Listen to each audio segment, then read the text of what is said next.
Bendecido día para todos, para mis pastores, para mis hermanos, para mis amigos, para todo aquel que tenga en este momento la oportunidad o en algún momento de escuchar esto que les traigo el día de hoy. Voy a hablarles de 4 cosas que destruyen esa relación con nuestro Dios, ¿cierto? La primera cosa que destruye la relación con Dios es confiar en las emociones y de eso nos habla Jeremías 17:9, donde dice que es engañoso el corazón más que todas las cosas y perverso. ¿Quién lo conocerá, cierto? Dice que muchas veces nosotros nos dejamos guiar por nuestras emociones, ¿cierto? Por lo que estamos sintiendo, por lo que estamos creyendo, pero realmente no nos estamos dejando guiar de Dios, ¿cierto? Y el problema es que nuestras emociones son muy cambiantes, o sea, nosotros estamos cambiando como que en un momentico estoy contenta y al otro momentico estoy como molesta, ¿sí? Entonces son muchas cosas y es ahí donde nosotros tenemos que entregarle todo eso a Dios. Dice la palabra, pues ahí lo que acabé de leerles, pues que sí, que el corazón es engañoso, por eso nosotros no tenemos que confiar en nuestras emociones. Y que al estar confiando en nuestras emociones también nos cuenta o nos dice que estamos automáticamente rechazando esa guía de Dios en nuestras vidas, es lo que no debemos de permitir. Eso como primera parte es confiar en nuestras emociones, entonces tenemos que tachar esa partecita, ¿cierto? El segundo punto es quitar a Dios del primer lugar y lo dice Apocalipsis 2:4. ¿Qué Apocalipsis 2:4 nos dice? Les voy a decir qué nos dice Apocalipsis 2:4. Dice, pero tengo contra ti que has dejado tu primer amor, ¿sí?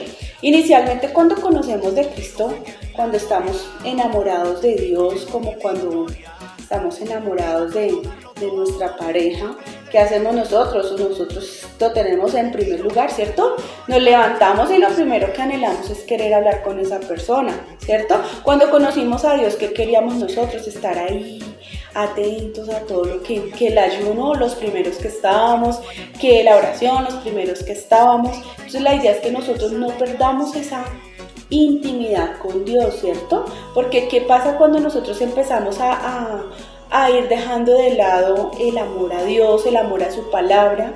¿Qué sucede? Que nos empezamos a enfriar, ¿cierto? Nos empezamos a alejar de Dios. Eso es lo que quiere el enemigo. Entonces, ¿qué tenemos que hacer? Que poner a Dios en su primer lugar, ¿cierto?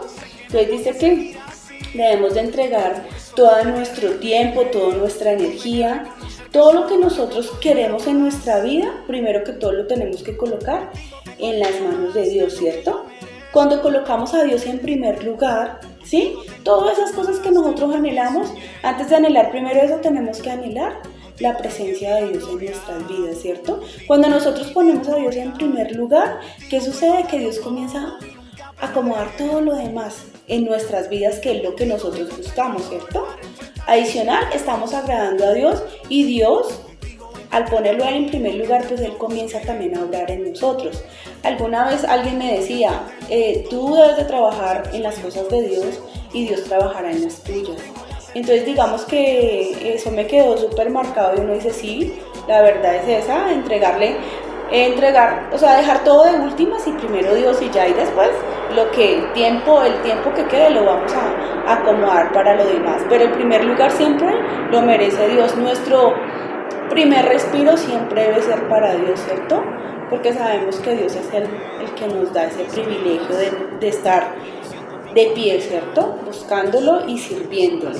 El tercer punto nos habla de las malas compañías y eso lo encontramos en 1 Corintios 15:33, que nos dice: no erréis, las malas conversaciones corrompen las buenas costumbres, ¿cierto? Nosotros podemos amar a Dios y todo, ¿cierto? Pero ¿qué sucede? Hay un dicho, pues obviamente que no es de Dios, pero dice, dime con quién andas y te diré quién eres, ¿cierto? Nosotros tenemos que, no estoy diciendo que dejemos de lado a las personas de afuera, porque primero que todo, pues si vamos a ganar a esas personas, pues tenemos que acercarnos a ellos, pero no tenemos que dejarnos contaminar de ellos, no tenemos que, los reamigos, entonces yo tengo un problema y le voy a contar a mi amigo, no, o sea, tu primer amigo tiene que ser ¿quién? Dios, ¿cierto? Tú a ese primer amigo le vas a contar todo, que ese es Dios, ¿cierto? Dice que debemos amar al prójimo, sí, y estar dispuestos a servirle siempre. Debemos ser muy cuidadosos con las personas que escogemos, ¿cierto? Porque así mismo nos van a mirar hacia afuera. Entonces nosotros tenemos que saber en quién confiar. Y adicional a todo, pues la primera persona en la que tenemos que confiar, esa persona nunca nos va a estar juzgando ni nos va a estar criticando, y siempre antes nos va a dar ese abrazo, es nuestro Padre, ¿cierto? No queriendo decir que no podamos tener amigos, obvio sí, pero tenemos que saber escoger, porque todos no son amigos. Entonces hay que tener cuidado, porque digamos que las malas compañías corrompen las buenas costumbres, y eso lo tenemos muy presente, nomás como le pasó a Salomón. Salomón agradó toda su vida a Dios, pero ¿qué sucedió? Que al final se juntó con gente que terminaron arrastrándolo, y él terminó desobedeciéndole al Padre, ¿cierto? Y eso es lo que nosotros no podemos permitir. No, es que él es mi amiguito, entonces yo quiero estar con mi amiguito, y pues dejemos de lado las cosas de Dios o portémonos como él se porta. Y no, nosotros tenemos que ser luz en medio de las tinieblas, ¿sí? Que nuestra luz, mejor dicho, resplandezca a todos los demás. Y por cuarto y último punto tenemos la pereza espiritual, y de eso nos habla Hebreos 6:12, ¿cierto? De la pereza espiritual. ¿Qué dice Hebreos 6:12? Dice, a fin de que no os hagáis perezosos, sino imitadores de aquellos que por la fe y la paciencia heredarán las promesas, ¿cierto? Nosotros queremos obtener muchas cosas en nuestras vidas, ¿cierto? Pero tenemos que dejar de lado esa pereza que muchas veces nos acompaña. Uy, no, es que yo hoy como que no me quiero levantar temprano a orar, ¿cierto? Le pedimos a Dios bendiciones, le pedimos a Dios de que realmente obre milagros en nuestras vidas, pero ¿qué sucede? Nos dejamos llenar de pereza, de cansancio, de todo lo que no le agrada a Dios. Entonces, ¿qué pasa? Que estamos perdiendo puntos, ¿cierto? Si nos ponemos perezosos, entonces no llegamos a nada. Entonces, ¿qué sucede? Debemos de orar, debemos de buscar a Dios, debemos de tener esa relación íntima con Dios. Cuando nosotros empezamos a tener esa relación íntima con Dios, créanme que Dios comienza a elevarnos a otro nivel, como se dice, nos comienza a sacar a flote, nos quita todo lo que nos está impidiendo el buscarle, porque si nosotros le dejamos que la pereza domine nuestra vida, no estamos en nada, ¿sí? Dice que cuando dejamos de orar y de buscar a Dios, y de leer su palabra, nuestra relación espiritual comienza a deteriorarse. Es lo que nosotros no podemos permitir, ¿cierto? Debemos siempre pedirle a Dios que por encima de nuestra carne esté nuestro espíritu, que nuestra carne mengue para que su espíritu crezca en mi vida, ¿cierto?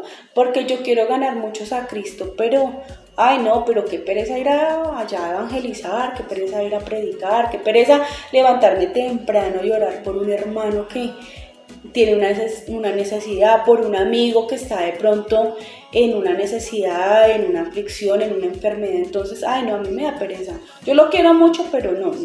Hay que empezar a pedirle a Dios que nos dé esa fuerza, esa fortaleza, y eso lo vamos obteniendo a medida de tener esa relación con Dios, y Dios es el que nos va a ayudar, esa intimidad, ¿cierto?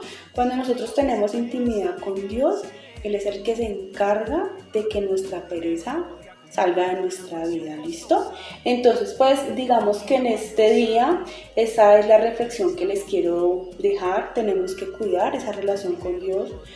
No permitamos que lleguen cosas a nuestras vidas, sino que antes más bien que sea Dios obrando en nosotros, que sea Dios guiándonos, que sea Dios sosteniéndonos, que nosotros seamos esos vivos testimonios del amor de Dios, ¿cierto? Y para que nosotros seamos esas personas que quieren agradar a Dios, tenemos que dejar de lado esos punticos que les acabo de enumerar, ¿sí? Entonces, pues tengamos en cuenta que con Dios todo lo es posible. Muchísimas gracias, Dios los bendiga y un abrazo enorme.